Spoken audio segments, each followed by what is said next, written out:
Hey everybody, how are y'all doing today? Let's see.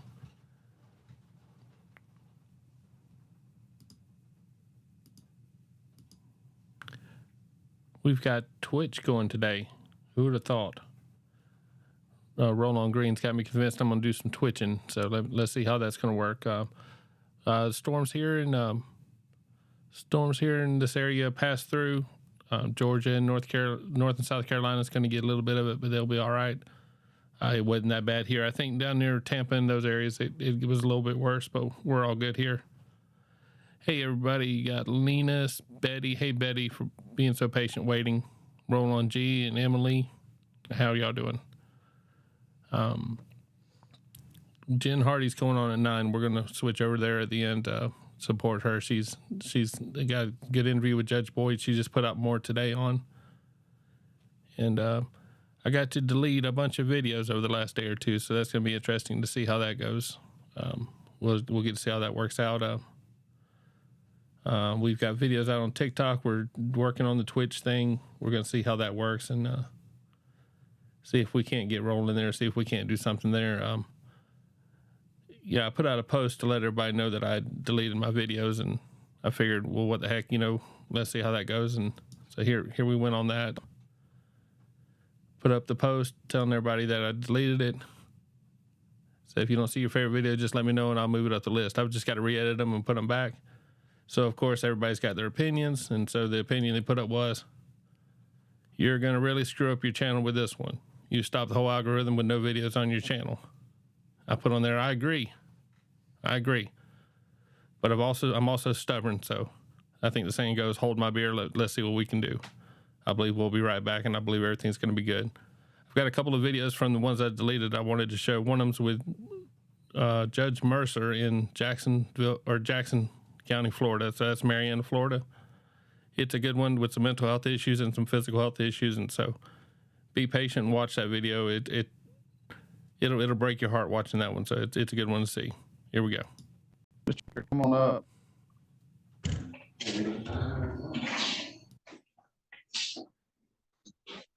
Mr. Pinkard, good morning. Mr. Pinkard, you've been accused of one count of battery and one count of tampering with a victim or witness. Mr.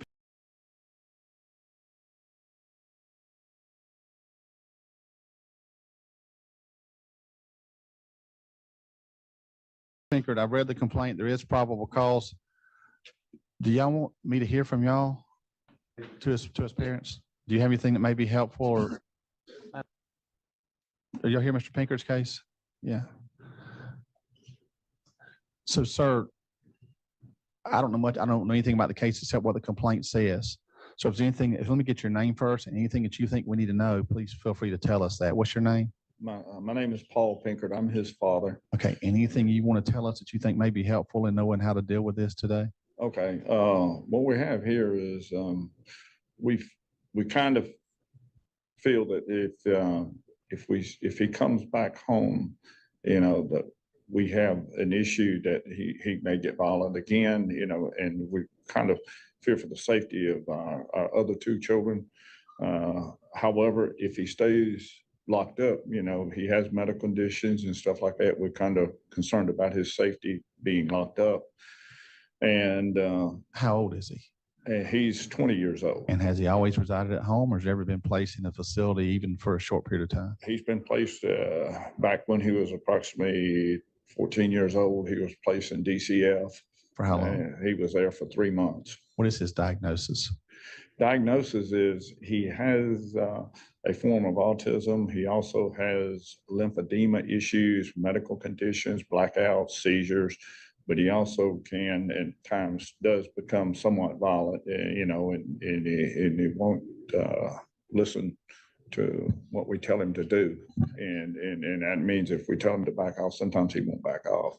And he has at times become violent. We see these cases not often, but somewhat regularly, where the individual doesn't necessarily need to be in jail, but their home placement's also not really a proper solution at the current time.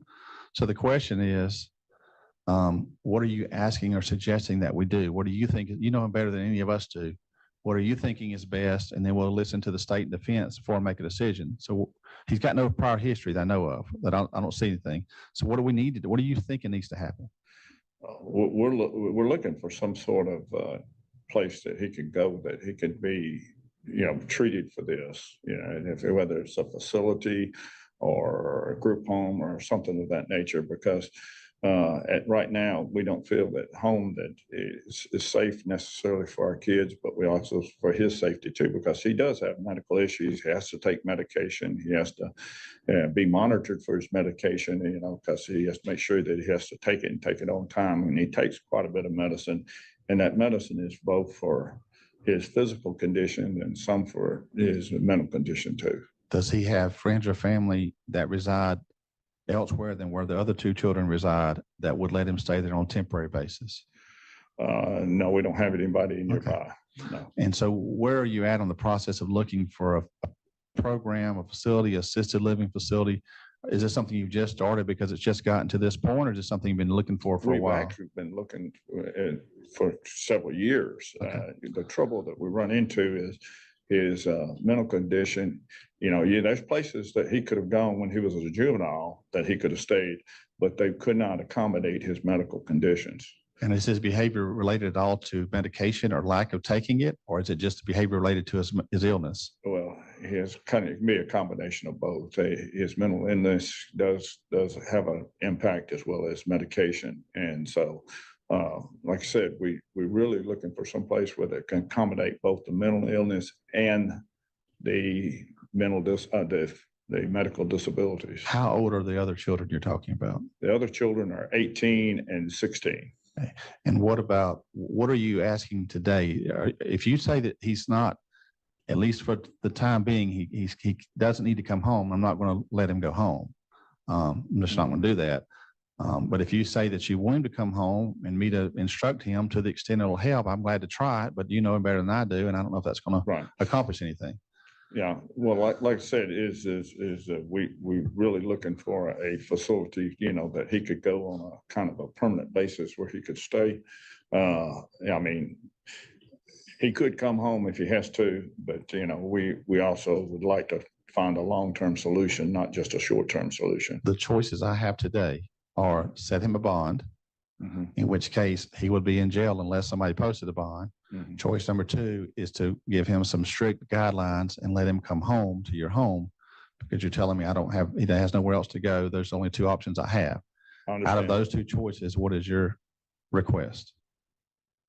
That I set him a bond and give you time to figure this out, or that let him come home with some guidance and instructions like you saw the last case? I understand. Could I have a moment to speak? Sure, absolutely. Thank you.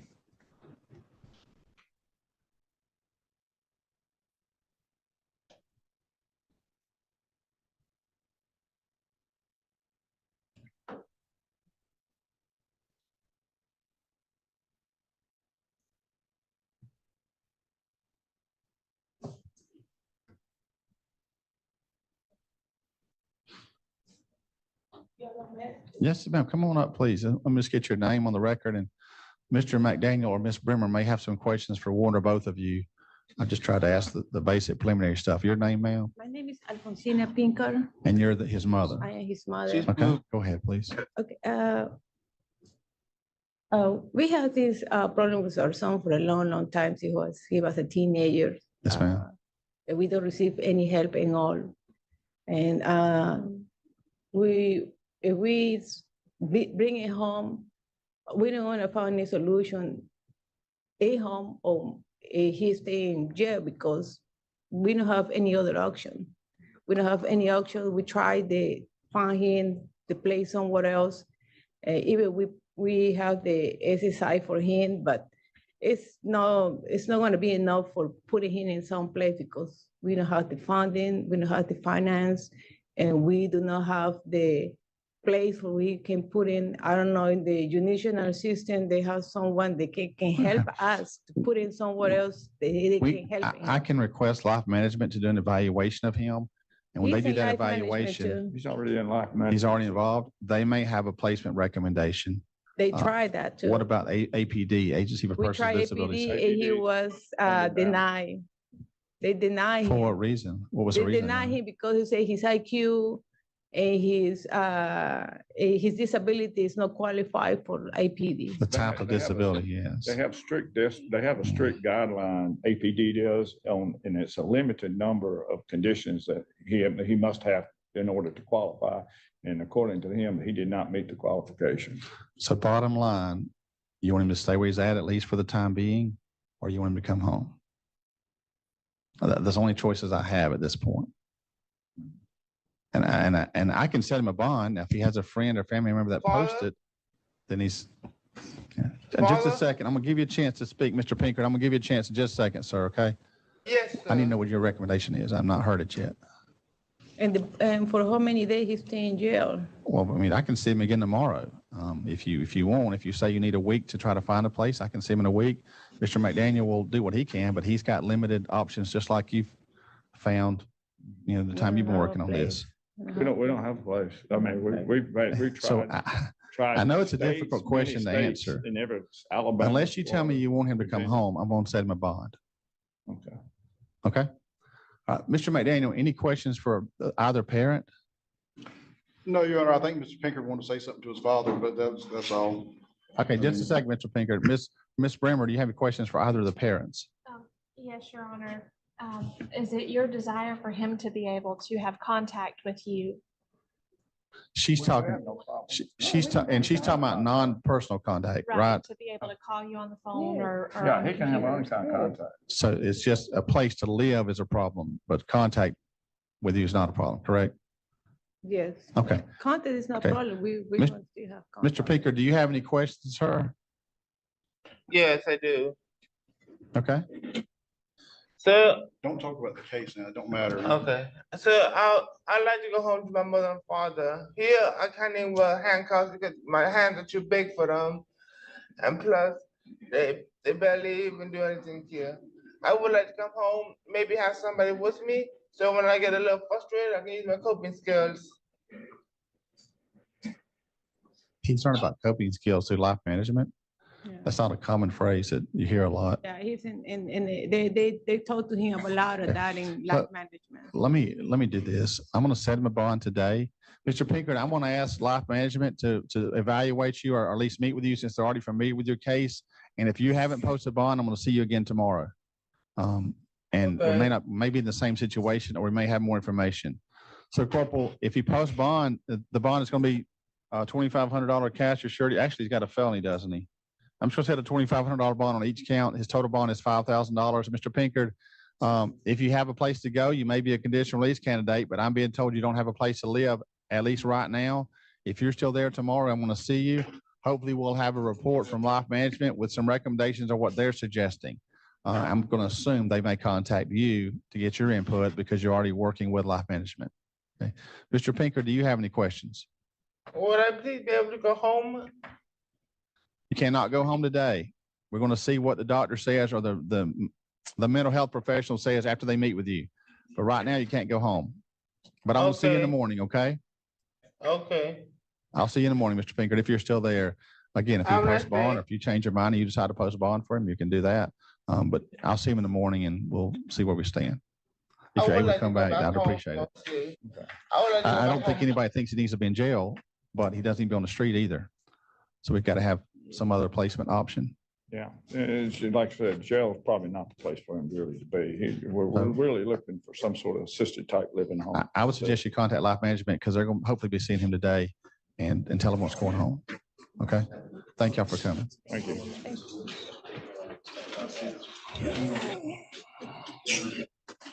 We have Cody Peoples next. Go back to going with them, okay? Well, that's it. They're going to take you out here. You mind what to say, okay? We'll see Mr. Pinkert next, please. Y'all want to come on up, please? Mr. Pinkert, good morning. Your parents are here. They're coming up, Mr. Pinkert. And I know that Mr. McDaniel was able to get life management out there to meet with you yesterday. So I'm going to ask that you first listen to Mr. McDaniel, and then we're going to see where we go. Mr. McDaniel.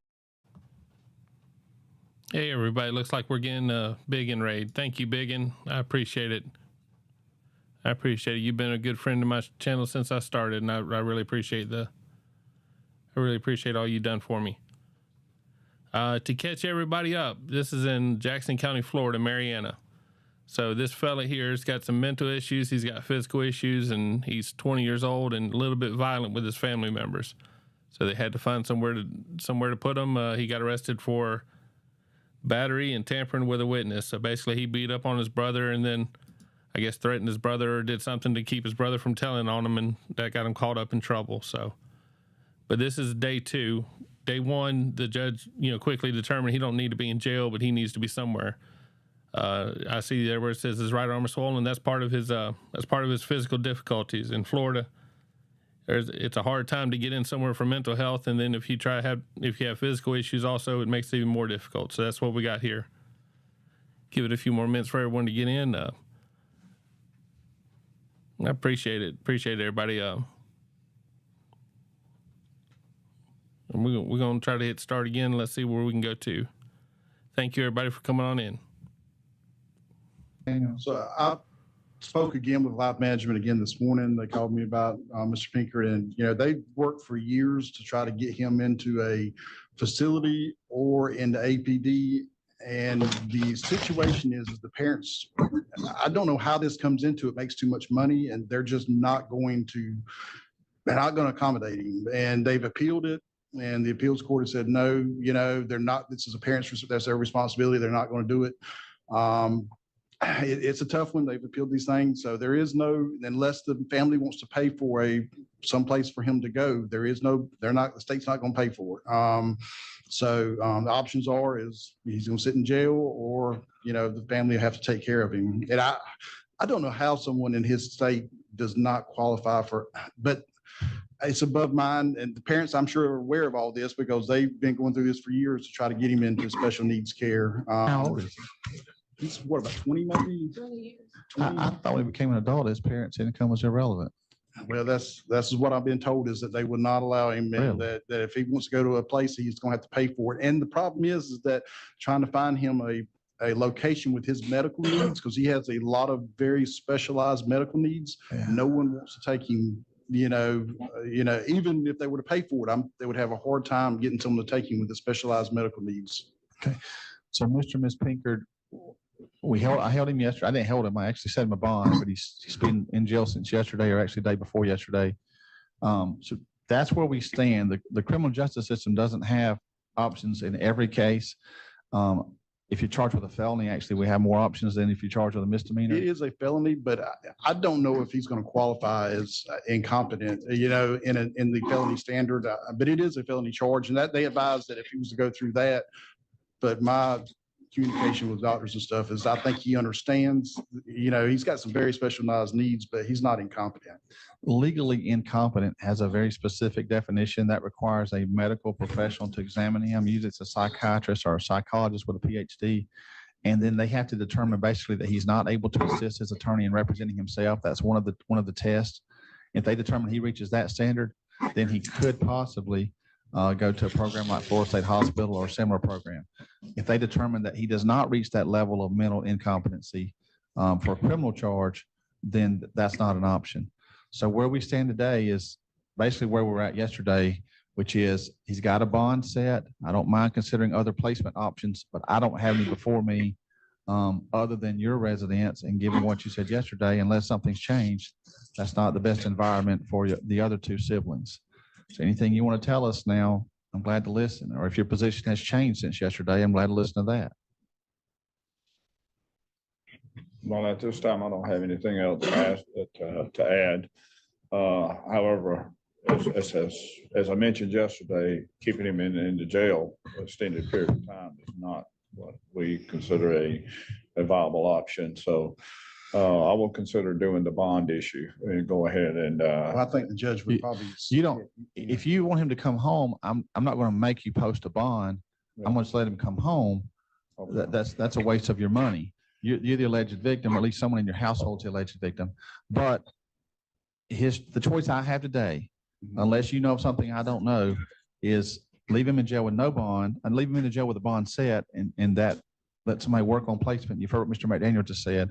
Option 2 is to let him come to your home with specific conditions. And then if you choose option 2, we're going to talk about what conditions I can place on him to make sure that to help him be successful there. If there's conditions such as curfews or following rules or nonviolent contact, I can do all those things. As opposed to being in jail, he likely would accept those conditions. But I'm not going to require you to post a bond. That's a waste of your money. If you want him to come home, I need to know that now that you've heard what Mr. McDaniel said. If you don't, I need to know that. He's got the bond set. I'll order no contact, no physical contact, that is. And what is the trial it's gonna declare a mistrial this? Say that again now. It's gonna declare a mistrial or No, it's not going to be a mistrial. What will happen? We're way before a mistrial. We're early on in the case. Okay. So we're just dealing with whether he stays in jail or not now. Then he'll come back to court for an arraignment, get an attorney appointed, and go through the process. And Ms. Bremer's office will be in contact with y'all as the family and victims in that process. So if there's a trial, and there very well may not be, you're talking about months down the road, or at least 60 to 90 days down the road, probably longer on the felony charge. It's also possible that if the state does charge him with a felony, that evaluation will take place that I mentioned. But I have no idea what the results of that evaluation would be. The real question is, where is he going to be until then? Is he going to be in your home with some kind of structure, or is he going to be at the jail, or is he going to be somewhere else? That's the real question. He's gonna be at home. He's gonna have to be at home. Okay, We feel confident that, that jail is the place for him because all the needs that he has. So given that, what are some conditions I can place on him that you think will help him be successful in that environment? Judge, Just a second. Let me hear from your parents. I'm glad to listen to you in just a second, Mr. Pinkert, but I want to see what their request is first, okay? yes, sir. Okay, well, one of the main issues we have with him, he just does not listen to us. Okay. Absolutely ignores everything, and we can't get him to mind what we tell him. When he has his mind set on one thing, he's set. Okay. Anything else? And he won't budge. What about any friends that are a problem you keep him away from? Any kind of curfew that would help, or is that really not an issue? He's more in home. He in won't bed. homebound and anything. He It's not doesn't, like curfew's not an Yeah, issue. well- Not somebody down the road that's about influence. That's not an issue. That's Okay. not an issue because he's very limited on where he can go. Okay. Anything else? No. All right. I don't know. It's Not just, contact with his Miss- brothers. Don't Yeah. fight with his brothers. So. Okay. yeah, no physical fighting with his, What I'm with his two younger brothers. We call that, and of course, it's no violent contact. No And I'm going violence. to tell him what will happen if that does happen. Ms. Bremer, anything from the state? No, Your Honor. Mr. McDaniel, any other suggestions? No, Your Honor. Mr. Pinkert, you wanted to say something, sir? Sir, the main thing that I've learned is that I've been bankrupt several times in my life, and I have learned a coping skill. It's playing with my father's dog that's named Cookie. I play with him all the time when I get in a frustrated mood, and it helps me. This is why I'm here today. Okay. Mr. Pinkert, All I said- here's the situation. You need to understand, if your parents said, we cannot, he's too violent, we don't want him in our home, then basically you would be in jail indefinitely because you have Okay. nowhere else to go. But that's not what your parents are saying. Your parents are saying they want you home, they love you, that's where you need to be, but they need you to follow the rules of the home. And you can't be violent with individuals. You got to obey what they tell you because they're giving you a place to live and providing for you. And you have some medical needs that they want to make sure taken care of because they care about you. Does that make sense? Yes, sir. So I'm going to offer you a conditional release with the condition that you go home and reside with your parents and have no violent contact with anyone. Yes, No sir. violent contact at all. So if your parents ask or tell you to do something, you've got to realize there's a trade-off here. They provide for you, you live there, they take care of you, and in return, you follow their household rules, which they're the reasonable household rules. You follow those rules, Mr. Pinkert, and they let you stay there. But what's going to happen if you get in a fight with one of your brothers and they contact law enforcement, you're going to go back to jail where you're at now, and you're going to be there a while. So you've got to make sure you follow the rules and use the coping mechanisms you've learned to help deal with your frustrations if you have any. It's about that. Okay. Any questions? I was wondering, I couldn't understand. You say you do have a question or you don't? yes, I do. Okay, what's your question? Is it against the law for me to use self-defense? You can use self-defense if someone is the aggressor against you. That is allowed in Florida. That's what happened to me, Judge. My In brother this attacked case, me. in this case, you feel like you were using self-defense? Yes. Okay, and that may be something that happens at trial when you get an attorney appointed. You'll come back to court and you'll have an attorney appointed. Mr. McDaniel is your attorney for first appearance purposes. When you come to court, you'll have an attorney appointed to represent you. And Mr. Pinker, they'll talk to you about that. What I want you to understand is in the meantime, you know what's going to happen if you get in a fight with one of your brothers or your family members while this case is pending. You understand that, right? Yes, sir. I think What's so. going to happen? Tell me. I may come back to jail for a long time. Yeah, right. And none of us want that to happen. So here's the question. Are you willing to go home and live under their rules and follow their rules so you can get out of jail? Is that what you want to do? Yes, sir. I'm going to grant him a non-reporting conditional release. I don't think he's really reporting. It's not going to accomplish a whole lot. The conditions are no new law violations and no violent contact with any member of the household, and take any medication as directed. I don't know if he has any medication, but take it as directed by his physician. Any other rules or conditions I need to put on that? Judge, I think Just a second, Mr. McDaniel. Let me see if the parents have anything else first. Do you have any other rules or conditions that I may have missed that you think are important? It's basically, he needs to obey our rules, basically, yeah. Obey the family's rules. Mr. McDaniel. Judge, I know he sees life management periodically, but I think it would be helpful if the family, if they can afford it, it comes down to if they want to afford it and they want to pay for it, to go to some kind of psychiatrist more than just periodically, maybe weekly or something. It would probably benefit y'all a lot, with his behavior. If he sees someone and talks with him, He have in life management and psychiatrist. how often does he see life management to speak with them? I think he see every 6 months. That's what I mean. Every 6 months is probably not helpful.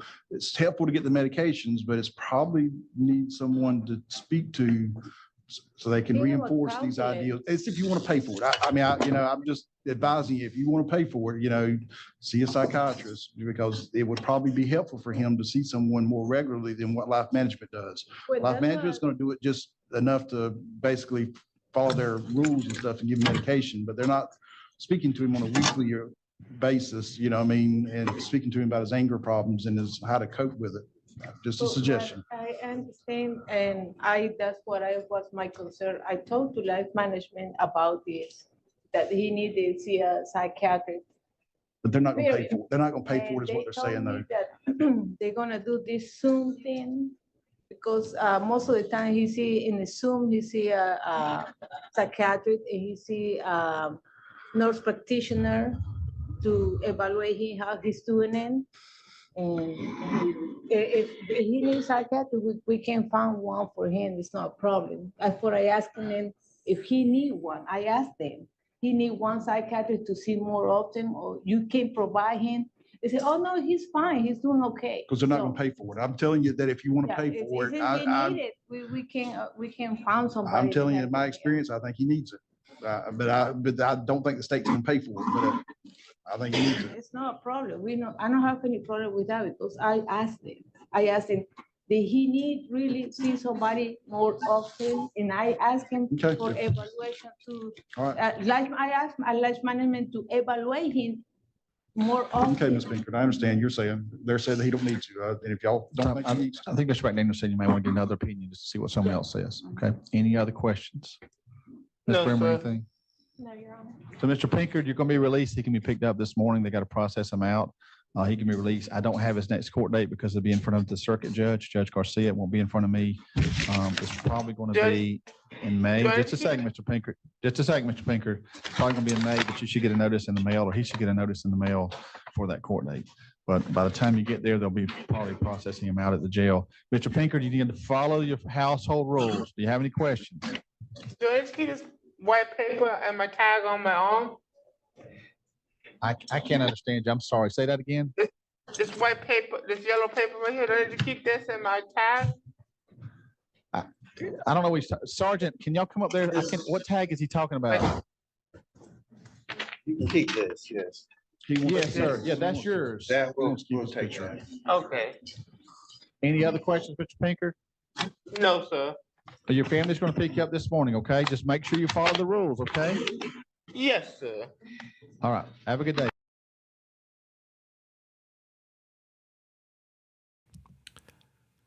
That one kind of got to me there because you know, in the end we all have kids and we all have to have family members, and how in the world do you manage that with your children? You know, you got to protect the younger ones. He's 20, he's got younger brothers, and he just likes to get in fights with them. And you know, he's got mental disabilities, so he feels he's protecting himself, he feels he's defending himself, and then he ends up in jail. Luckily enough, they got a good judge that wasn't just going to let him sit in jail for the next couple months. Thank you so much, Big N, again for the raid. Thank you, Lone Wolf, for the raid. And is that Kathy I'm seeing from Court Vibes? How late are you? About 30 minutes late, about 30 minutes early. Kathy, Jen Hardy's going to go on at 9. She's got some great stuff for us at 9. Thank you, everybody. And if y'all hang around long enough, we're gonna go to a Jen Hardy raid in just a little bit. Looks like somebody went from Law Talk with Mike to Biggin to Lone Wolf to American Courts. Well, we'll see if we'll keep going now. We can go till midnight. Not with me, but we'll try to tell Jen to stay running till midnight. All right, here we're gonna go on to the next one.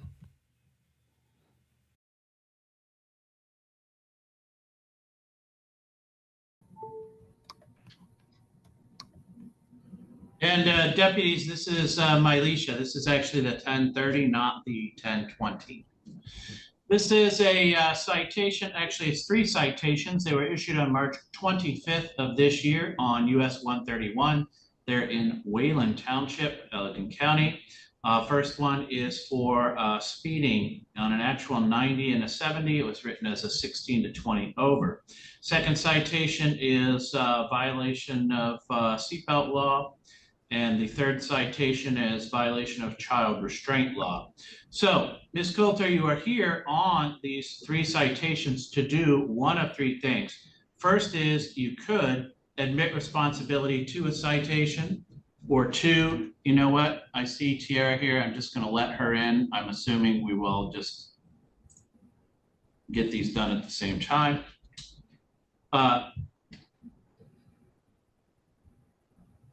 And you know what, I'll just wait for Tiara's audio to kick in. Her audio's, there it is. Tiara Coulter, if you could take yourself off mute so that I'd be able to hear you. There you go. All right, and I'll read Tiara's into the record as well. Ms. Tiara Coulter, you have a citation here. It was issued on March 25th of this year on US 131 there in Wayland Township for speeding on an actual 90 and a 70. It was written as a 16 to 20 over. So, ladies, Ms. Coulter and Ms. Coulter, here are your options on your citations. First is you could admit responsibility to a citation, or 2, admit a responsibility, but you'd like to provide some sort of explanation as to how or why this happened, or 3, you wish to contest the citation. In other words, to fight a ticket at what we call informal hearing. I'll ask you one at a time. Tiara, on your speeding citation, what do you wish to do? You said to fight it. Yes, okay. Yep. And then Ms. Mylisha, you have 3 different citations. What do you wish to do on your citations? I want to fight mine because I actually was not the vehicle that was pulled over. He actually pulled Kiera over. Ma'am, do you wish to fight all 3 citations? Yes. All right.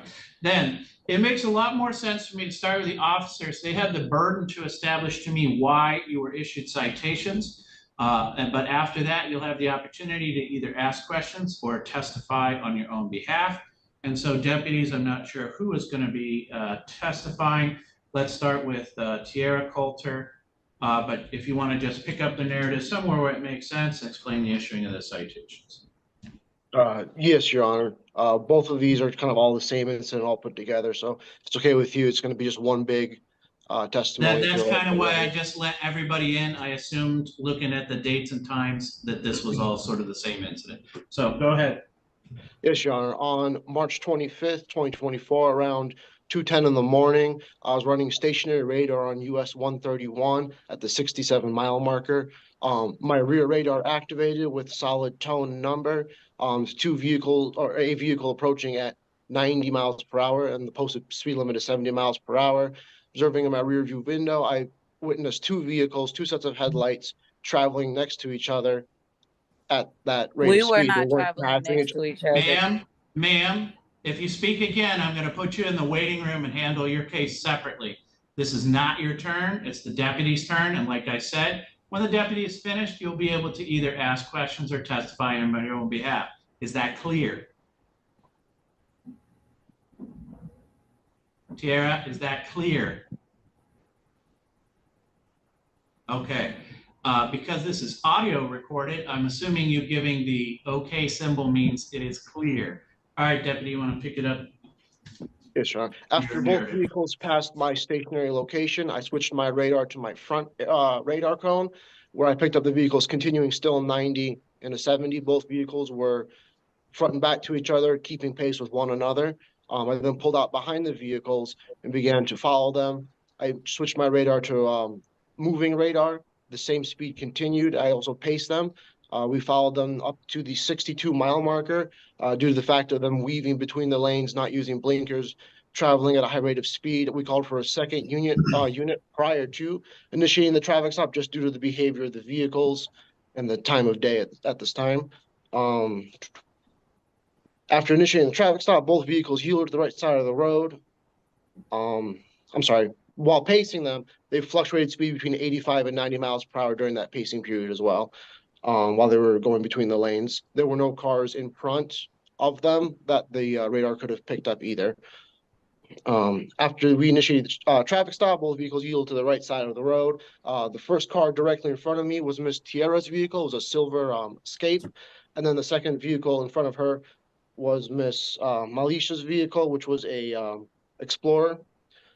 Deputy Danville made contact with Miss Tierra, while I made contact with Miss Malisha. I'm sorry if I pronounced that incorrectly. No, you're fine. Thank you.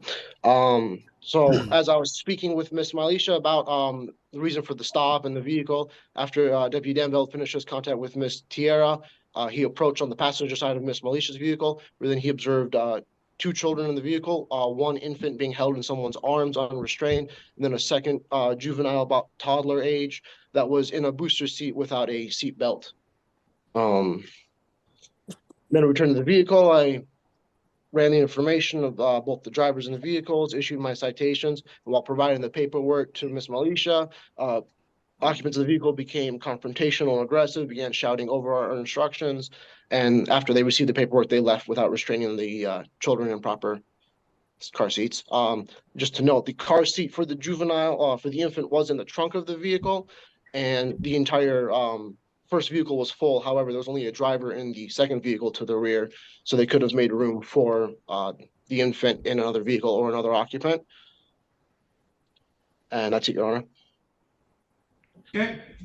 And then I think it would make more sense here for Deputy Danville to just pick up your narrative, and then I'll give the Coulters an opportunity to respond. Yes, Your Honor. I was sitting in the passenger seat of Deputy Kaminsky's patrol vehicle while he was running stationary radar at that 6-7 mile marker median.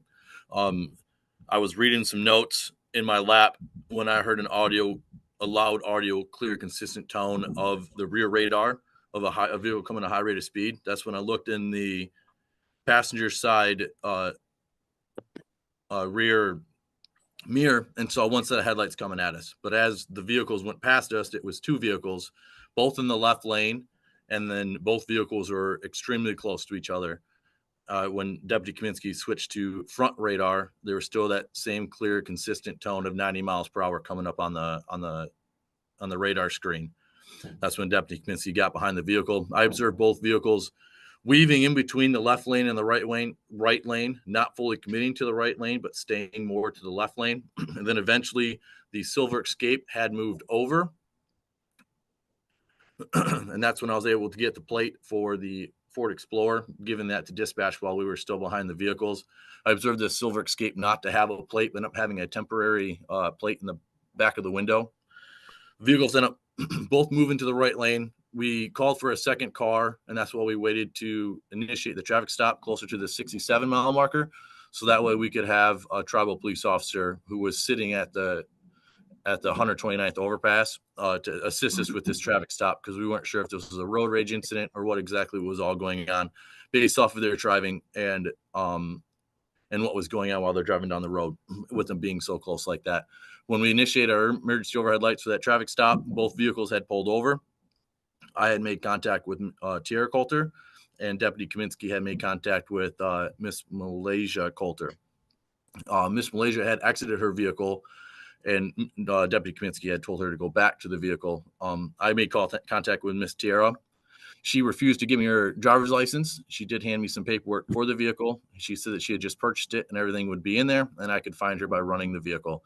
I did end up finding her in Lean by running the vehicle and could confirm her identity based off of her NLETS photograph as her being the driver of that vehicle. After I was done making contact with Tierra Coulter, I had walked up to the passenger side of Malaysia Coulter's Explorer. That's when I observed in the passenger rear compartment of that Explorer, there was 4 individuals in that back spot. There was a small child that was seatbelted behind the driver's seat. There was a very young child between 3 to 4 years old in a booster seat that was asleep that did not have a seatbelt on.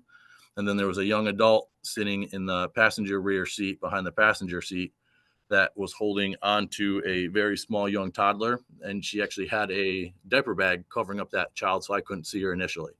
And then in the rear compartment of that Explorer was a child seat that would be proper for that toddler, but it was not secured in the vehicle, and it was like upside down in that rear hatch. I had asked Miss Malaysia Coulter to secure that infant, and she stated that she wasn't going to, and that the child was not secure because it was teething. Okay. So we'll start with you, Tierra. You just have the one citation. What do you wish to tell me? Well, first off, I did not refuse to give my ID. I actually told them I did not have it on me, and I was waiting for it to come in the mail. So I did not have it on me. I just had my temporary paper, which wouldn't show a picture of me, so it wouldn't matter.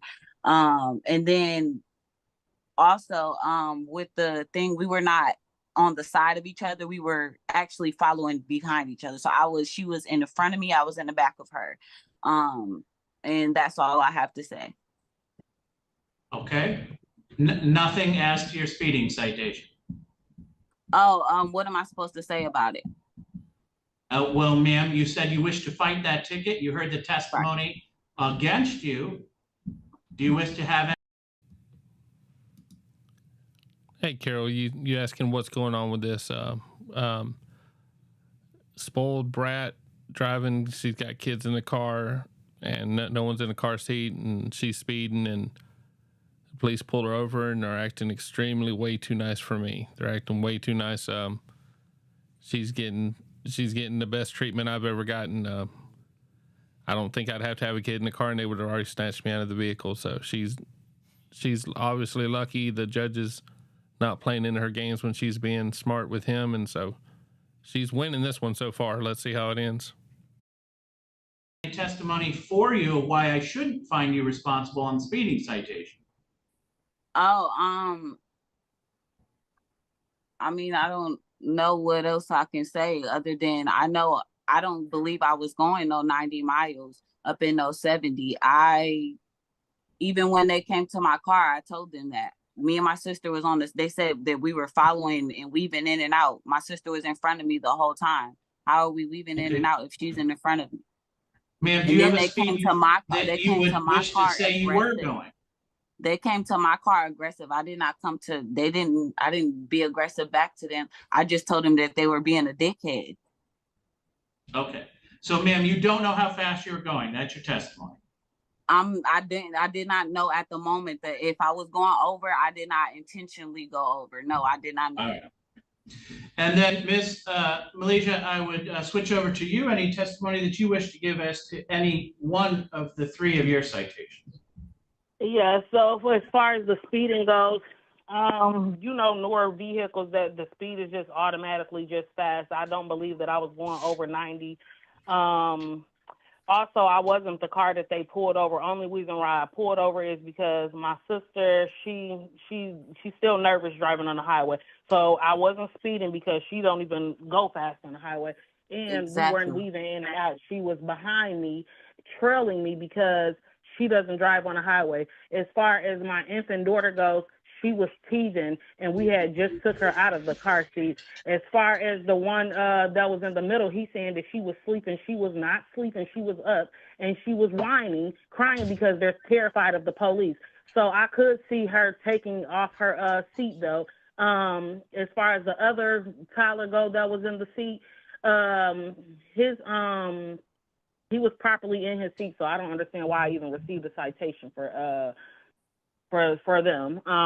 But yes, I definitely am willing to fight all 3 citations because I don't feel like I know for sure that we weren't going 90.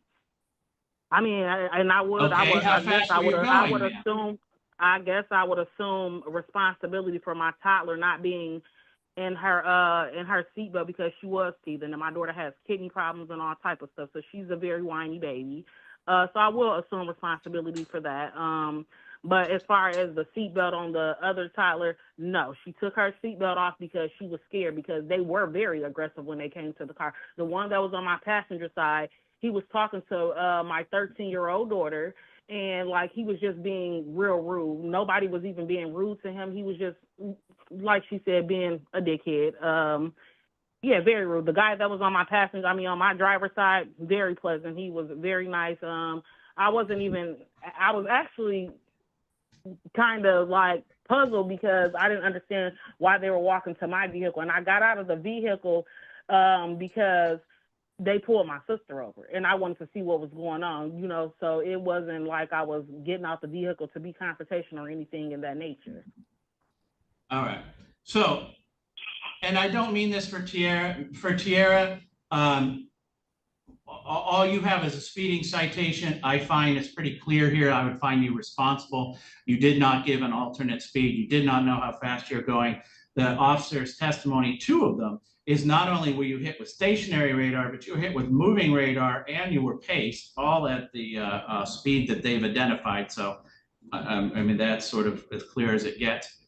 As to you, Miss Malaysia Coulter, I wouldn't have let you leave the scene. Exactly. No, ma'am. I would have charged you with reckless driving, and I would not have let you leave the scene with a baby in someone's arms when there was a car seat in the trunk. You cannot drive around like that. You are clearly in violation of these laws. So the reason why was, one, that she was teething, and then my daughter was getting ready to change her diaper. I'm driving. I can't change a poop diaper if I'm operating. Doesn't matter the reason. You can't drive down the road, especially at a speed like that. The reason why there's laws for car seats, and especially for infants, let alone toddlers, is if you get into a car wreck, they have very little chance of surviving that car wreck if they're not in a car seat. Sir, that's why it's a law. I wasn't even going fast. I wasn't going fast. Like yes, you were, man. You're going 90 and a 70. So listen to me. So do you have a newer vehicle? The time for arguing is over. I would find you responsible on all 3 of your citations. Now, ladies, you both have a right, because you had a contested hearing, to say, I don't agree with what just happened there. I wish to go to formal hearing. Formal hearing is in front of the district court judge with the prosecutor. But to go to formal hearing, you must do 2 things. One is you must ask for that within 7 days of today's date. That window of opportunity for you to contest this finding further closes after 7 days. And 2, you must come in and ask for that in writing, because you will have to post a bond in the same cash amount as the fines on the tickets. And so I'll ask you one at a time. Do you understand your rights on appeal? Tiara? No, I don't. Okay. And Malaysia? No, I don't. All right. So I said 2 things. One is ask for the formal hearing within 7 days of today's date. Tiara, do you understand what those words mean? Please don't insult my intelligence. I heard what you said. Okay, but I have to break it down further because you said you don't understand. Right, understand? because you're talking fast, so I need you to slow Okay. down a little bit because this is my first And time you going sound to court. Do you aggressive. understand? And that's Ms. Coulter or Tiara, I'll start with you. That's why I'm saying we will go through it again. There's two things you would have to Right, do. but you asked me an insulting question is what I'm telling you. Please don't insult my intelligence when you're asking me. Just ask me if I understand. That's it. All right. Not those Well, words. I did, and all ma'am, of that. and you said you did not understand. So I'll ask you, Right. Tiara Coulter. Two things. First is that you must take action within 7 days of today's date. Do you understand that part? Yeah, I heard you. All right. The second thing is you must come in and ask for the formal hearing in writing because you'll have to post a bond, a cash bond, in the same amount as the fines. Do you understand what I mean by that? No, I have a question. If I live in Okay. Kalamazoo and this is in Allegan, how do I come in person? Can I get it in like email or something? No, ma'am. You would actually have to come in to the Allegan County Courthouse with the same amount of money that the fines and cost is on this citation. Well, it doesn't tell me no cost on my ticket. Okay, and that's why I said I'll explain it. You would have to come in with $130 and post that as a bond to guarantee your appearance at the formal hearing. So the two things you must do is within a week, you have to come in here with $130, leave that with the court. And what if I can't do that within a week? What's that? I say, and what if I can't do the money within a week? Then you cannot have a formal hearing. You are stuck with my finding here today. Oh, well, and never then mind. Miss Malaysia, you would have to do that for each one of the 3 tickets that you would wish to contest further at formal hearing. Do you now understand? Listen, your rights? I am a single mother. I'm a single mother. I work 12-hour shifts. I'm not going to be able to come in within a week. I'll pay my costs, but I will be taking this matter to our Kalamazoo News because I don't feel like we were speeding. We were not speeding at all. How we speeding and she trailing behind me? That don't even make sense. I will admit to my baby being held. Yeah, okay. If you guys want to, and then we were not even going to the same place. I will reiterate for you, neither of you provided a speed you thought you were going. You just both said you weren't going. You didn't think you were going 90. I understand that. Can I say something? Can I say something? We are all set.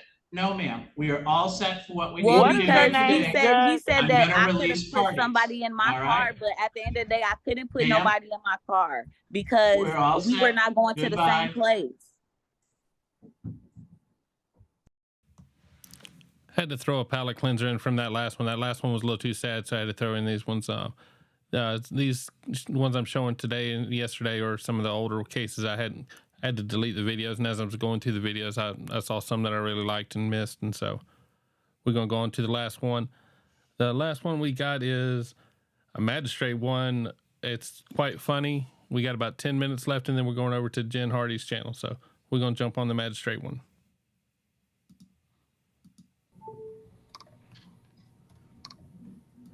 Stand up.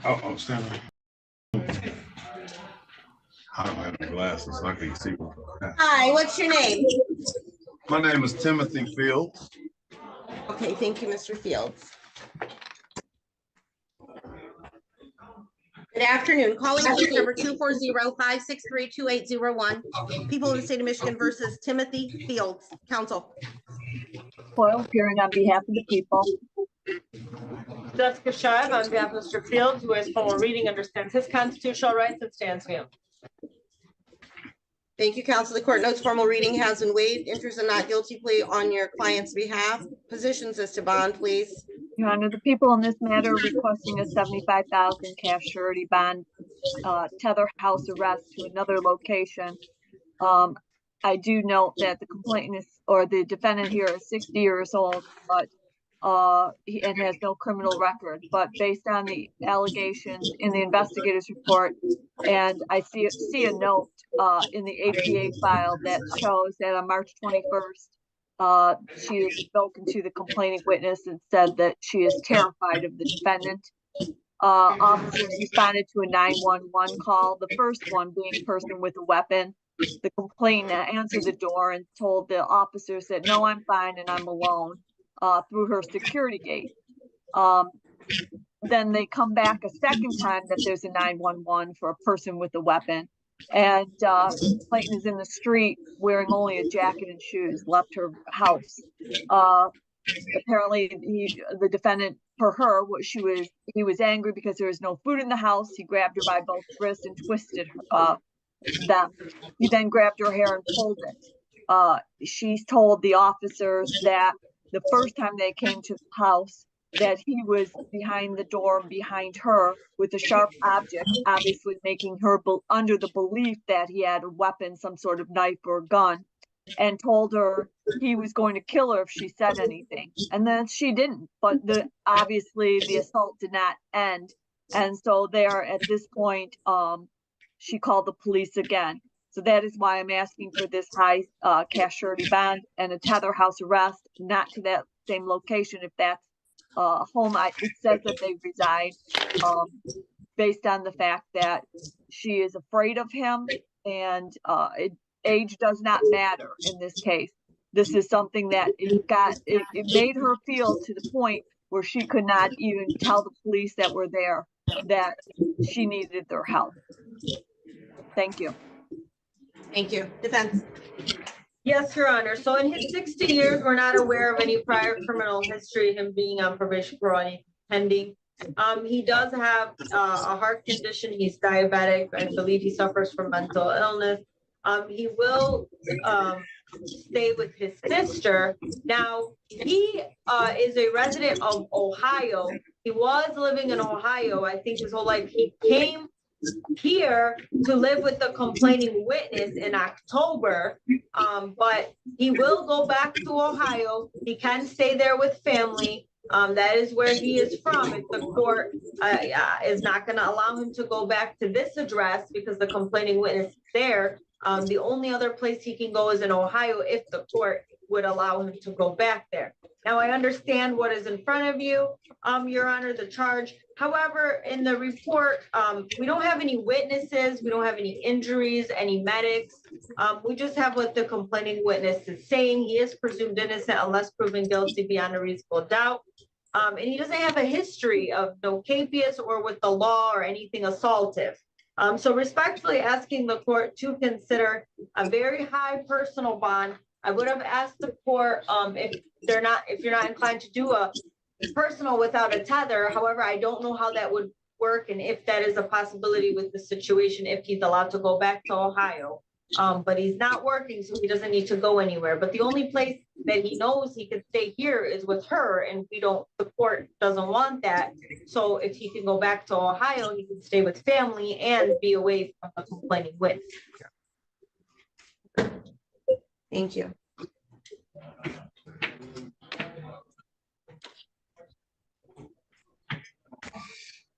So, I mean, this is difficult for me because I don't have prior convictions that may be partially explained by the fact that he's not from here and lives in Ohio. I don't know.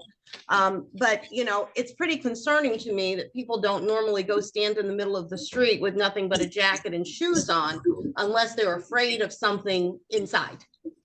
Or they determine the street to be the safest place to be, despite not even being fully clothed. That tells me that a person has some real concern for their safety, some concern that I need to take into account when I set the bond. So I'm going to do that. Can I say something? It's your hearing, sir. Your attorney is going to advise you not to, but it is your right to speak. Counsel, do you want to address your client? Ms. Shive, do you want to address Mr. Fields? He's asking to address the court. Yes, Your Honor. Thank you. Mr. Fields, anything you say right now can and will be used against you. It's all part of the record, okay? There's prosecutors on. I don't want you to volunteer any information. I don't want you to say anything that's going to harm you in any way. So I would advise you to not say anything, but you do have a right to speak. But I just wanted to advise you of that and be careful before you say anything, okay? Because you have not been given your bond yet. Good morning to the courts. Good morning, Your Honor. Good afternoon. Good afternoon to the vote. This is what I want to say. Came up here October the 7th with her. I've been up here ever since. I'm I'm gonna go as far as to say I didn't do none of this. I'm innocent. I'm really confused. But the thing of it is, I came from Ohio and I jumped bond. My probation officer's name is Christina Minix in Hamilton, Ohio. She was supposed to get me back down there. Well, actually, I wasn't supposed to leave Ohio. Let's just be honest. So I'm You're on, probation. Mr. Fields, you're not Who am I helping your case at all. This is your attorney speaking. I advise you to remain silent. You're volunteering information. I'm up here 400 miles away. Somebody's lying on me. I'm about to go to be stuck here where I haven't ever been here before in 39 years to the courts and your honor and my attorney.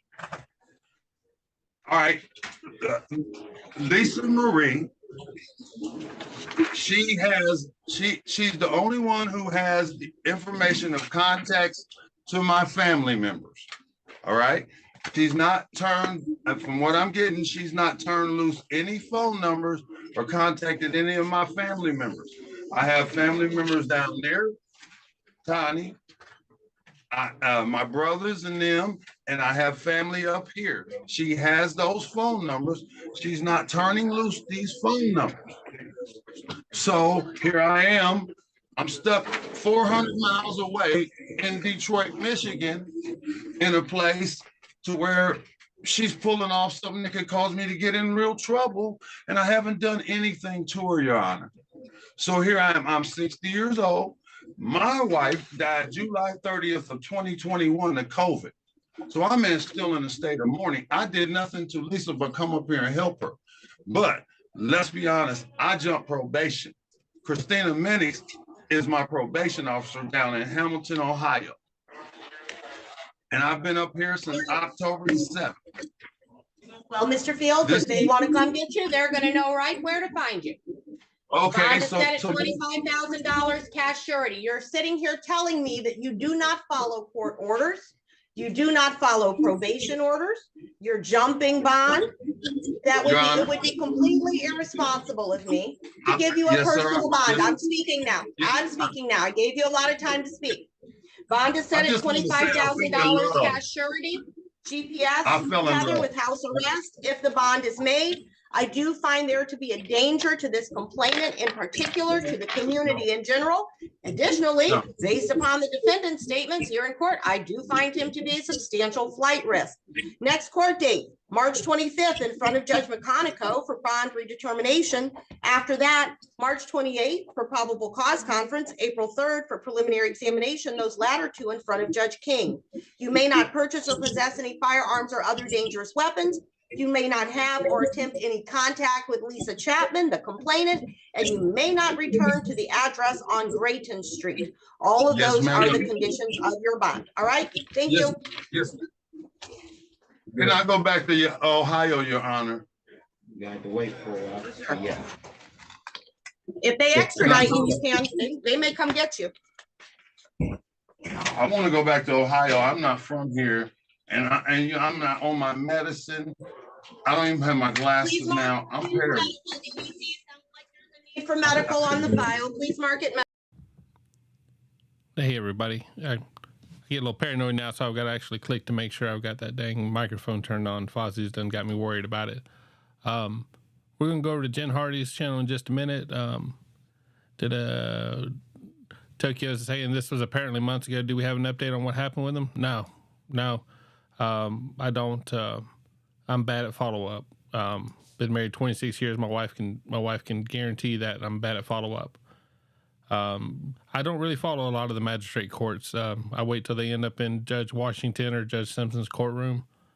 Some of these magistrate courts run pretty quick, and it's you get what you can get, and if something's entertaining or something useful there.